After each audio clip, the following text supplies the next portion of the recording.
వందనాలు తెలియజేస్తున్నాను. నేను ఏ స్థితిలో వెళ్ళానో మీ అందరికీ తెలుసు.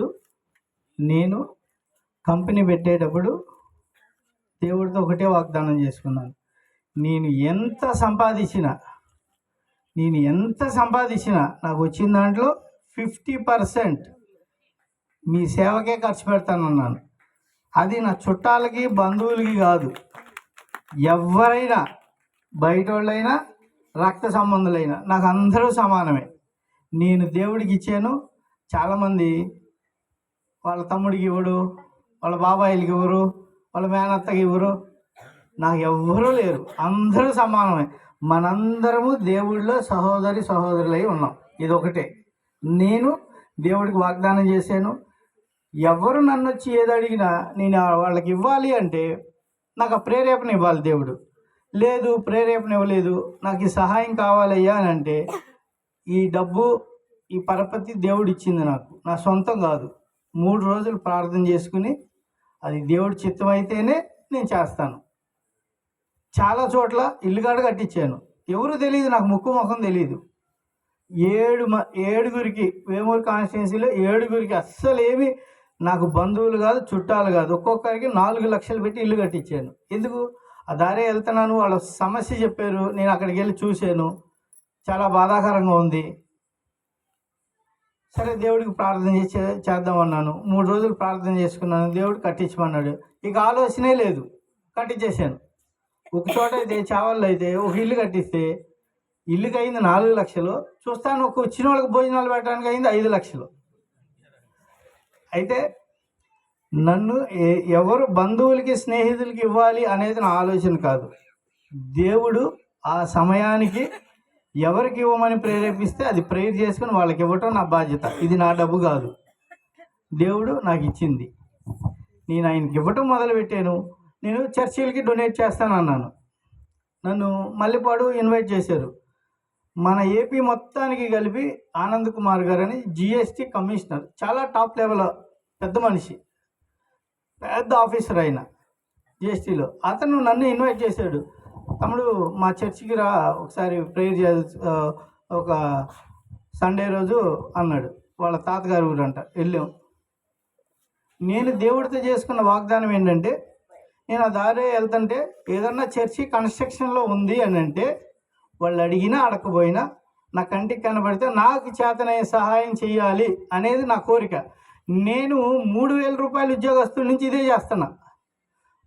దేవుడు సంఘాలు చర్చి కట్టిస్తే, ఇలాంటివి అనేక సంఘాలు కట్టిస్తే దాంట్లో వచ్చే ప్రతి ఒక్కరూ ఈ చర్చి కట్టించిన వాళ్ళని, కష్టపడ్డ వాళ్ళని దీవించు ప్రభు అంటే ప్రతిదినం నా కోసం ధూపం వెళ్తుంది దేవుడి దగ్గరికి.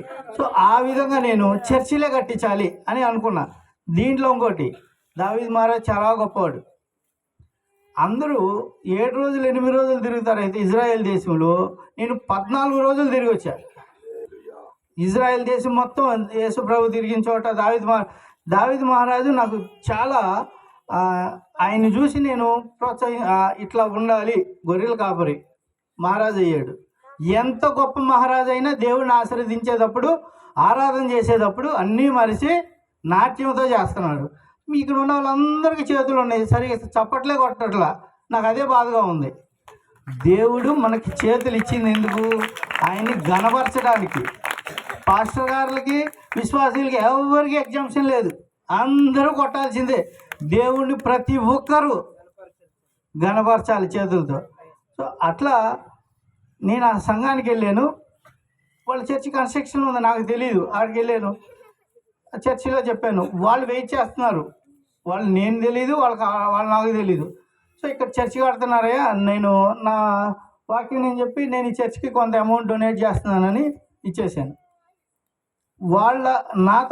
నన్ను ఆయన పిలిచినోడిని నువ్వు ఇస్తే నేను ఇవ్వడం బాగుంటుందని ఆయన ఇంకా ఎక్కువ అమౌంట్ ఇచ్చాడు. ఇద్దరం కలిసి దేవుడి దయ వల్ల ఆ చర్చ అయిపోయింది. అట్లా నేను ఇప్పటికీ దాదాపు ఒక 130 చర్చిలు కట్టించాను. ఆమేన్.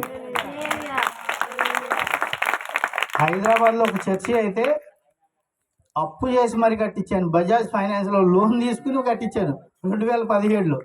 అందరూ తిట్టారు, కానీ నేను చేసిన ప్రతి పనికి ఒకటికి 300 రెట్టింపు ఆశీర్వాదం ఇస్తున్నాడు దేవుడు. ఆమేన్, ఆమేన్. ఈరోజు ఇక్కడికి చాలా పెద్ద సమస్య ఉంది నాకు. నేను రాలేను అంటున్నా. అయినా మా నాన్న ఫోన్ చేసి ఒకసారి రావాలి అంటే సరే. మా నాన్న ఎప్పుడు ఇన్నిసార్లు చెప్పలేదు. నేను రేపు మార్నింగ్ బాంబేకి వెళ్ళాలి. ఒక కంపెనీ నాకు ఒక 8 కోట్లు 10 లక్షలు ఇవ్వాలి. వాడు వీటిలా బాగా ఇసుకిస్తున్నారు 2 నెలల నుంచి. నా పక్కన ఉండేవాళ్ళు టెన్షన్లు పడుతున్నారు. 8 కోట్లు 10 లక్షలు, నాకు అసలు టెన్షనే లేదు. నేను యథార్థవంతుణ్ణి, నేను నిజాయితీగా కష్టపడి సంపాదించా. నేను నమ్ముకున్న దేవుడు గొప్పడు. నేను ఎవడి దగ్గరికి వెళ్ళను, వాడు ఎట్లాగో వాడైతే ఇచ్చేస్తాడు. ఆమేన్. ఈరోజు అయ్యగారు ఆరాధన చేస్తుంటే దేవుడు నాకు ఆ దర్శనం చూపించాడు. ఆమేన్. సో ఆ దర్శనం చూపించి అయిపోయినాక దేవుడు ఈరోజు నన్ను ఇక్కడికి పంపించడానికి ఇది కారణం. ఇక్కడ సమాధానం దొరికింది అని నేను అనుకుంటున్నాను. ఇంకా చాలా సమయం అయింది అందరికీ. నన్ను మా కోసం గ్రేస్ ఫౌండేషన్ నాకు 2004లో బాబు పుట్టి చనిపోయినప్పుడు యెహోషువ పేరు పెట్టాలనుకున్నాను. నేను అప్పుడు బైబిల్ చదివి యెహోషువ అనే పేరు పెట్టాలనుకున్నాను. 2004 నుంచి 2022కి వచ్చాం. అన్ని విధాలు ఆశీర్వదించాడు దేవుడు. అబ్రహాముని అన్ని విధాలు ఆశీర్వదించను అనే విధంగా దేంట్లోనూ తక్కువ లేదు. అధికారం, డబ్బు, పరపతి సమస్తం ఆశీర్వదించాడు. కానీ మనం ఏం మాట ఇచ్చాము దేవుడికి 2004లో, నాకు కుమారుడు పుట్టాలి, అతనికి యెహోషువ పేరు పెట్టాలి, నాకు ఫస్ట్ ఎవరు పుట్టినా సేవకే అప్పచెప్పాలి. ఇది నేను 2004లో చేసుకున్న కమిట్మెంట్. కుమారుడిని ఇచ్చాడు, పుట్టాడు, చనిపోయాడు. కానీ నాకు ఏడుపు రాలా. నేను అడిగిన క్వాలిఫికేషన్లు ఇచ్చాడు కదా, బాధ లేదు. సరే నేనే తీసుకెళ్ళి మట్టి చేసుకున్నప్పుడు ఎవరు లేరు, నేను ఒక్కనే.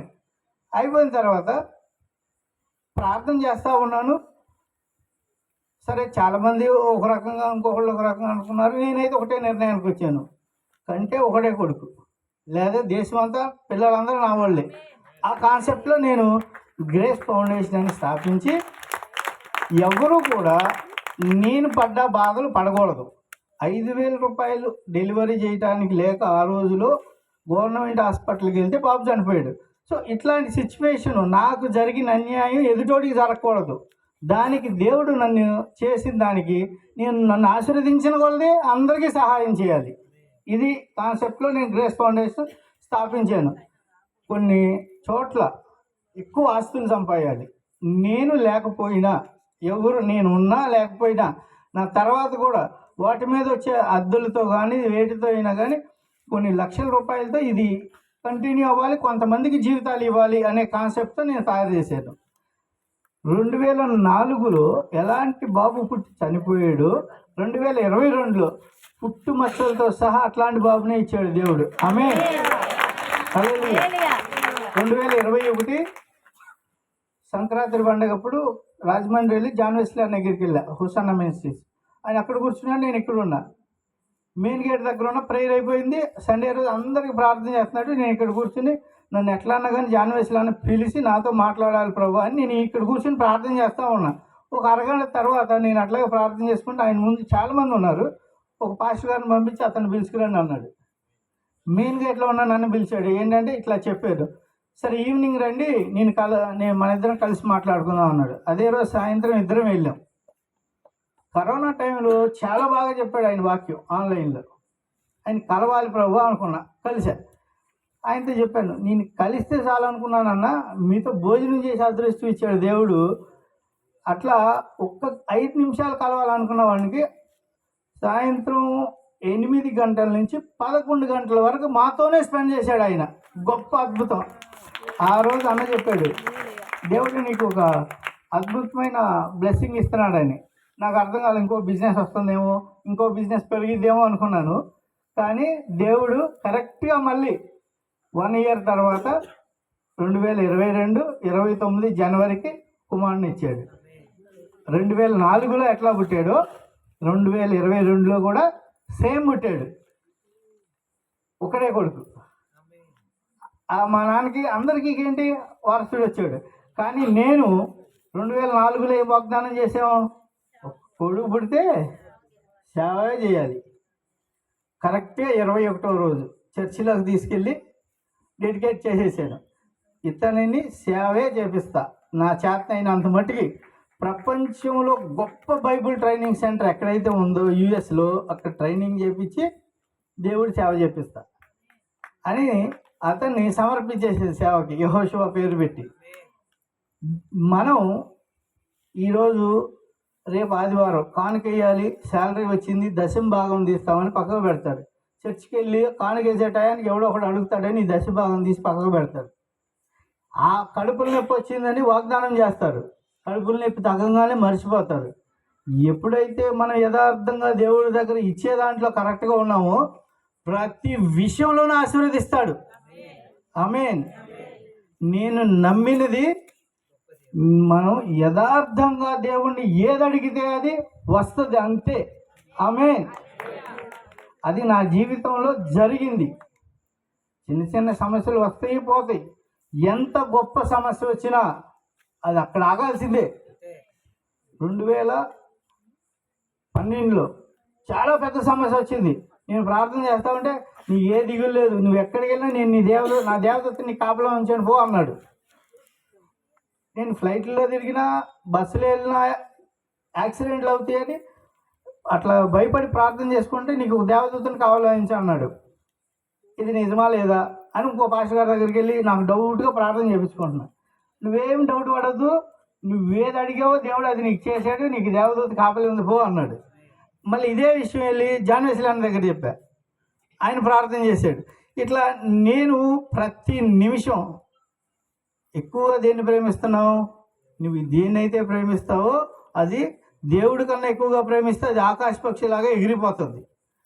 ఈవెన్ పిల్లలతో సహా ప్రతి సెకండ్ మనసులో చెక్ చేసుకుంటూ ఉంటాను. నేను ఫస్ట్ ప్రయారిటీ దేవుడికి ఇవ్వాలి. ఏం జరిగినా నేను ఆదివారం మా చర్చికి వెళ్ళాలి.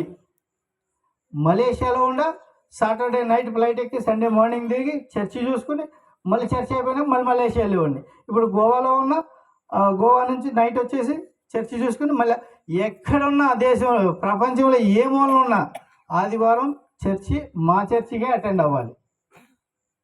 500 వచ్చే కూలి ₹10 అంటే ఎవరైనా చర్చికి వెళ్తున్నారు ఈరోజు? మరి ఆశీర్వాదం ఎక్కడి నుంచి వస్తుంది? ఎవరికైనా ఆడొక్కడే ఆశీర్వదించబడుతున్నాడంటే ఎందుకు? దావీదు మహారాజు ఒక్కడే గొర్రెలు కాపరి అయ్యి మహారాజు ఎందుకు అయ్యాడు? వేరే వాళ్ళు ఎవరు లేరా? వాళ్ళ అన్నదమ్ములు చాలామంది ఉన్నారుగా. అతని హృదయం అతనికి ఇష్టంగా ఉంది. దావీదు మహారాజు ఉన్నప్పుడు నేను ఎందుకు ఉండకూడదు?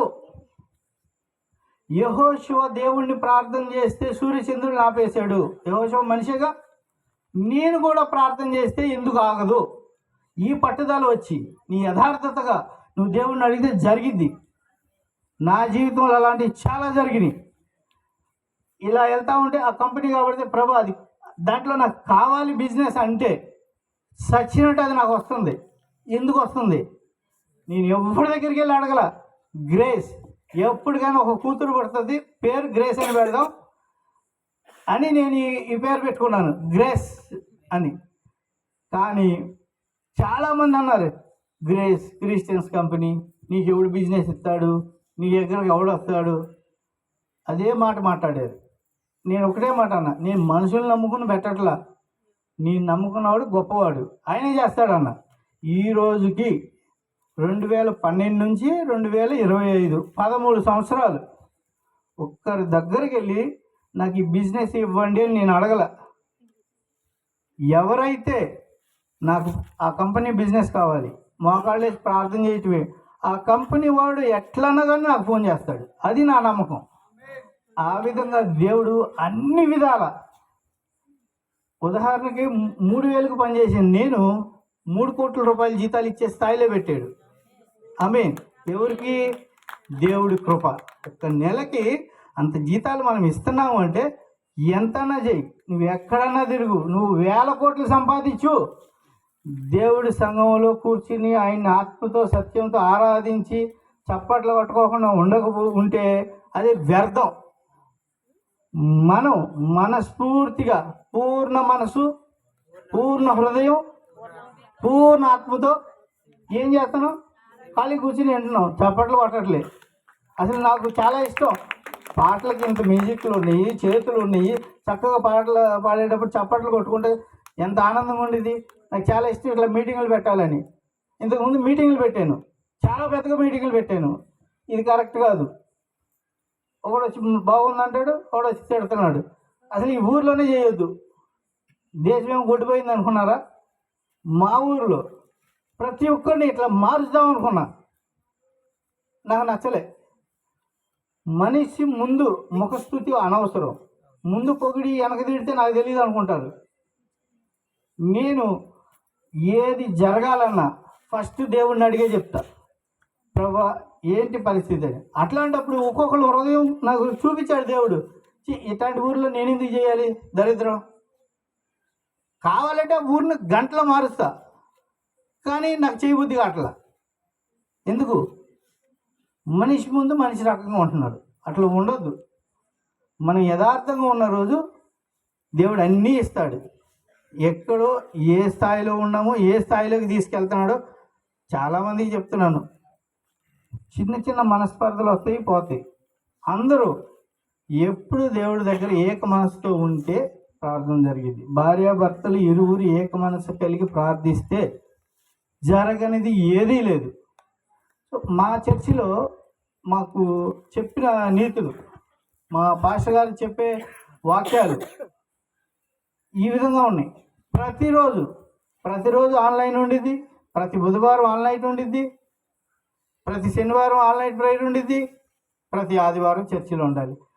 ప్రతి వారం శుక్రవారం, శనివారం, ఆదివారం ఫాస్టింగ్ ప్రేయర్ ఉండిద్ది, రొట్టె ద్రాక్షారసం ఉండిద్ది, ప్రతి వారం ఉండిద్ది. ఈ విధంగా మేము ఇక్కడి నుంచి వెళ్ళాం. కానీ అక్కడ మంచి సంఘాన్ని ఇచ్చాడు దేవుడు. పాస్టర్ గారు కానీ మా పాస్టర్ గారు కానీ ప్రతి విషయంలోనూ. మీరు అందరూ కూడా, నేను చెప్పేది ఒకటే, నేను చెప్పేది అబద్ధం కాదు. ఫ్లైట్ కూలిపోయిద్ది అన్నారు నేను వచ్చేటప్పుడు. అది మలేషియా నుండి ఇండియాకి వచ్చే ఫ్లైటు కూలిపోయిద్ది అన్నారు. 180 మంది ఉన్నారు. అందరూ భోజనం ఆర్డర్ చేశారు. ఏదో టెక్నికల్ ఇష్యూ ఉందన్నారు. 2 అవర్స్లో ఇండియా రావాలి. ఫ్లైటు ఇంకొక 4 అవర్స్లో కోలాలంపూర్ వెళ్ళిద్దని అనౌన్స్ చేశాడు. వీడు మర్చిపోయి ఇండియాని హైదరాబాద్ అని చెప్పబోయి కోలాలంపూర్ అన్నాడేమో మలేషియా అని అనుకున్నారు. అందరూ భోజనం ఆర్డర్ చేశారు. అందరూ క్యాన్సిల్ చేశాడు. ఎవడికి నచ్చింది దేవుడు నన్ను ప్రార్థన చేసుకున్నారు. నేను ఆర్డర్ చేశాను. చెత్త బిర్యానీ తిన్నాను మలేషియాలో 15 రోజులు, నాకు మంచి బిర్యానీ హైదరాబాద్ బిర్యానీ తెమ్మని. ఎప్పుడైతే అనౌన్స్మెంట్ వచ్చిందో అందరూ దేవుడిని మొక్కుతున్నారు. నేనేం చేశాను? నా బిర్యానీ ఏదన్నా, అరే అందరూ చచ్చిపోతా అన్నారు, క్యాన్సిల్ చేశాను. అంటే ఎవడు చచ్చినా దేవుడు నాకు వాగ్దానం చేశాడు. నాతో చాలా పనులు చేయించాలని నాకు చెప్పాడు. ఆ పనులన్నీ అయ్యే వరకు ఈ ఫ్లైట్ కూలి ఎక్కడ కూలినా ఏదో కొమ్మనో చెట్టునో పట్టుకుని బ్రతుకుతాను, కానీ నేను సావను. ఆమె నా నమ్మకం. నాకు దేవుడు ఇచ్చిన వాగ్దానం అన్నీ జరిగే వరకు. జానరాజయ్య గారు 2003 హైదరాబాద్ వచ్చారు. మాకు ఉపవాస ప్రార్థన చేస్తూ ఉండేవాడు మా ఇంట్లో. ఒక వాగ్దానం చెప్పాడు, నిన్ను ఏ శోభలాగా ఆశీర్వదిస్తాను, నీకు దీర్ఘాయుష్మంతుడైన కుమారుని ఇస్తాను అని వాగ్దానం చేశాడు. ఆ ఒక్కటే పట్టుకుని నేను ప్రార్థన చేస్తున్నా. దీర్ఘాయుష్మంతుడైన కుమారుని ఇస్తాను అన్నావు కదా, నేను ఇప్పుడు చేస్తే ఎక్కడ వస్తాడు? రాడు కదా. సో నాకు దేవుడు చేసిన వాగ్దానాలు నెరవేరే వరకు నేను సావను అన్న. అట్లాగే అందరూ మాడారు, నేను ఒక్కనే తిన్నా. ఫ్లైట్ సేఫ్టీగా వెళ్ళింది దేవుడి దయ వల్ల, అంతా హ్యాపీ. అట్లా నేను ఇట్లా గంటలు కట్టుకున్న గుర్రంలాగా ఉండాలి. యేసు ప్రభు ఒక్కడే దేవుడు. చనిపోయిన వారిని బతికించాడు. ఈరోజు కూడా ఒక సాక్షి విన్నాను, జాన్వేశ్వరి అన్నది. పాము కరిచి చచ్చిపోయిందంట ఆమె. ఒంగోలులో చచ్చిపోయిన ఆమెను తీసుకొచ్చి నైట్ 12:30కి అక్కడ పడేసి వెళ్ళిపోయారంట. ఏంటయ్యా అంటే ట్రాక్టర్ వస్తుంది, అక్కడ ఎవరు రావట్లేదు, సంఘం 4-5 వచ్చేవాళ్ళు స్టార్టింగ్లో. ఏంటంటే ఒక పాము గారి చచ్చిపోయింది, మరి తీసుకొచ్చి ఇక్కడికి ఏదో చేయండి అన్న అంట. దేవుడు నువ్వు వెళ్ళి ప్రార్థన చేయి, నేను ఆమెను లేపుతాను అంటున్నానంట. వెళ్ళి ఎక్కడ పాము కరిసింది అనగానే అక్కడ చెయ్యేసి దేవుడు ఆయన ప్రార్థన చేయగానే దేవుని ఆత్మ ఆమెలోకి వచ్చి కాళ్ళు కదిపి లేస్తుందంట. ఆమేన్. యేసుక్రీస్తుకు అసాధ్యమైనది ఏదీ లేదు. ఆయన నన్ను నమ్ముకున్న వారిని దేశం యొక్క ఉన్నత స్థలంలో కూర్చోబెడతా అన్నాడు. ఆమేన్. సో అన్ని విషయాల్లో, చనిపోయిన వాళ్ళని లేపటంలో, ఇట్లా నాలాగా ఎందుకు పనికిరాని వారిని ఎన్నుకుని ఆయన పని చేయించుకుంటాడు. నేను చదువుకునేటప్పుడు అట్లాగే ఉండాలి, నేను ఎందుకు పనికిరానేమో అని అనుకున్నా. కానీ దేవుడు ఈరోజు అన్ని విధాలుగా, నేను చదువుకుంటే కాకుండా నేను చాలామందిని చదివిస్తున్నా. గ్రూప్ 1లో చాలామందిని నేను గ్రూప్ 1లో డాక్టర్లు చదివిస్తున్నా. ఎందుకు? అందరూ బాగుపడాలని. అట్లా నేను చదివించే ప్రతి ఒక్కరికి అదే చెప్తా, యేసుక్రీస్తుని నమ్ముకోండి, యేసుక్రీస్తు ఒక్కడే దేవుడు అని. ఈరోజు ఆర్టీసీకి రాసినట్లు ఐఏఎస్ కోచింగ్ సెంటర్లో 7 మంది చదువుతున్నారు. మన వేమూరు కాన్స్టిట్యున్సీ వాళ్ళు ఉన్నారు, బయట జిల్లాల వాళ్ళు ఉన్నారు. అందరూ ఎవరినన్నా కానీ 7 చదివిస్తున్నాను. నా సాక్ష్యం అందరికీ తెలిసిందే, చెప్తే ఇది జరిగింది అంటారు. నేను కూడా దేవుడి దయ వల్ల క్రిస్మస్ సీజన్లోనే వచ్చినప్పుడల్లా, వెళ్ళినప్పుడల్లా అన్ని ఊర్లు వెళ్ళి ఇట్లా నా సాక్ష్యాన్ని పంచుకొని వస్తూ ఉంటా. ఇప్పుడు ఉన్న టాప్ లెవెల్లో ఉన్న పెద్ద పెద్ద భక్తులు టీవీలో వస్తారు. స్టీఫెన్ పాల్ గారు, బ్రదర్ అనిల్ గారు, శ్యామ్ కిషోర్ గారు, ఆయన జైపాల్ గారు అబ్బాయి,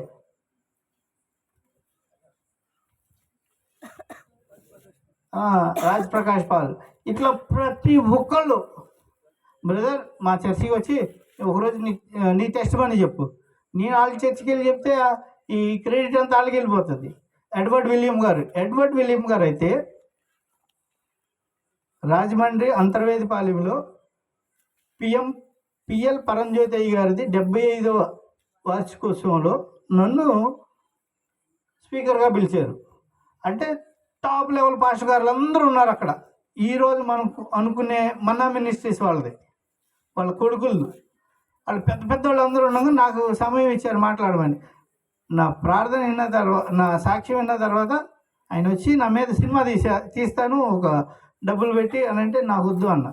లేదు నీ జీవిత చరిత్ర తీయాల్సిందేనని ఎడ్వర్డ్ విలియం గారు నన్ను మా మిస్సెస్ని ఇంటర్వ్యూలు చేసి మా ఇద్దరిని పెట్టి ఒక 5 days తీసి, తర్వాత మా డూపులాగా వేరే వాళ్ళని పెట్టి ఒక 3 గంటలు సినిమా తీశారు. నా చరిత్ర మొత్తం చిన్నప్పటి నుంచి చదువుకున్న రోజుల నుంచి ఈ రోజుకి ఎట్లా ఉన్నాము దేవుళ్ళు అని. అది సిబిఎన్ ఛానల్లో ఉండిద్ది, ఇంగ్లీష్, తెలుగు, హిందీ, మూడు భాషల్లో. నేను అనుకున్నాను హుసేన్ గారు చరిత్ర తీసినప్పుడు మనం ఎప్పటికన్నా ఇట్లా ఉంటామా అని. ఎప్పుడైతే ఆయన వచ్చి అది తీయగానే దేవుడు గొప్పోడు. ఆమేన్. దేవుడు మన హృదయంలో ఏది అనుకుంటే అది జరుగుతుంది, అంతే. నాకైతే జరుగుతుంది. మీరందరూ కూడా ప్రార్థన చేయండి. ఎందుకు జరగదు? Question mark. నేను ఎందుకు యెహోషువలాగా ప్రార్థన చేసి సూర్యచంద్రులు ఆపలేను? నేను ఎందుకు దావీదు మహారాజులాగా కాలేను? గొర్రెల కాపరి, ఏం చదువు రాదు, మహారాజు అయ్యాడు. ఏంటి వాళ్ళకి మనకి తేడా? ₹1,00,000 ఇస్తే మన రంగు మారిపోయి దూసరవెల్లిలాగా. అట్లా కాదు. నువ్వు 1,00,000 కోట్లు సంపాదించినా నువ్వు తీసుకెళ్ళేది ఏమీ లేదు. ఈరోజు ఈ ఒక్కరోజే 5 మంది చచ్చిపోయారు. 5 మంది చచ్చిపోయారు ఈ ఒక్కరోజే. అమర్తలూరులో ఒకళ్ళు, ఏమీ లేదు. మూల్పూర్లో ఒకళ్ళు, ఇది వేటపాలెంలో ఒకళ్ళు. ఇట్లా అన్ని ఫోన్లు వస్తున్నాయి. నేను ఈరోజుకి నో అని చెప్పలే. ఎవరు చనిపోయినా బాగా పేదరికంలో ఉంటే ఫస్ట్ డే అయ్యే మట్టి ఖర్చులు నేను భరిస్తాను. నేను దేవుడితో చేసుకున్న వాగ్దానం. అట్లానే వాడికి 10 లక్షలు వస్తాయి అంటాకి నేను ఉన్నంత మట్టికి ఎవరి దగ్గర ఇట్లా చేయి చాపల. ఈ రోజుకి కావలిస్తే నేను పనిచేసే రోజుల నుంచి పస్తులుండి చచ్చిపోయానేమో కానీ ఎవరి దగ్గర చేయి చాపల. నేను నమ్ముకున్న దేవుడు గొప్పవాడు. ఆమేన్. నేను ఒకరికి ఇచ్చే స్థితిలో ఉండాలి కానీ నేను తీసుకోకూడదని. ఈ రోజుకి కూడా నన్ను ఇచ్చే స్థితిలోనే పెట్టాడు. ఎక్కడ కూడా తక్కువ చేయలేదు. అందరికీ ఇట్లా ఇస్తానే ఉండ. నేను ఒక్కరికి ఒక పని చేశానంటే నాకు వచ్చిన తర్వాత నేను ఎదుటోని ఎవరిని మోసం చేయలే. నాకు ఎప్పుడో పెట్టారు షాలేం రాజు అని. ఎందుకు పెట్టారో తెలీదు. తర్వాత బైబిల్ చదువుతా ఉండగా షాలేం రాజు అని మెల్కీషేదకు, సమాధానకర్త అతని పేరు. నేను ఆ పేరు చదువుకున్నప్పుడు ఇవి మా నాయనమ్మతో కావాల్సుకునే ఈ పేరు పెట్టి ఇచ్చారేమో. దేవుడు నేను ఎక్కడికి వెళ్ళినా నాకు సమాధానం ఇచ్చాడు. నేను ఎవరి కోసం వెళ్తే వాళ్ళకి సమాధానం ఇచ్చాడు. ఆమేన్. ప్రతి ఒక్కరు నాతో ఉన్న ప్రతి ఒక్కరికి సమాధానమే ఇచ్చాడు. ఇలా అన్ని విధాల దేవుడు పిల్లల విషయంలోనూ అన్ని విషయంలోనూ ఆశీర్వదించాడు. ఇంకా మా బాబు విషయంలోనూ బాగా ప్రార్థన చేయండి. మేము ఈ గ్రేస్ మినిస్ట్రీస్ అని అనగా అందరూ గ్రేస్ ఫౌండేషన్ అనేవాళ్ళు కాదు, గ్రేస్ మినిస్ట్రీసా అంటారు. ఇప్పుడు నిజంగానే గ్రేస్ మినిస్ట్రీస్ కూడా వచ్చేసింది దేవుడి దయతో. ఆమేన్. దేవుడి చిత్తం అయితే ఈ గ్రేస్ మినిస్ట్రీస్ ఇంకా అంచెలంచెలుగా ఎదిగి అనేక ప్రాంతాలకు విస్తరించి అనేక సంఘాలుగా వర్ధిల్లాలని, సురేష్ పాస్టర్ గారు జీవితంలో ఇంకా అనేక గొప్ప స్థానాలకు ఉండాలని, గొప్ప ప్రవక్తగా ఉండాలని, ఆయురారోగ్యాలతో ఉండాలని ఈ పుట్టినరోజు నాడు ఆ దేవుడిని మనస్ఫూర్తిగా కోరుతున్నాను. మీరందరూ సురేష్ పాస్టర్ గారి కోసం ప్రార్థన చేద్దాం. నుంచుండి అందరూ.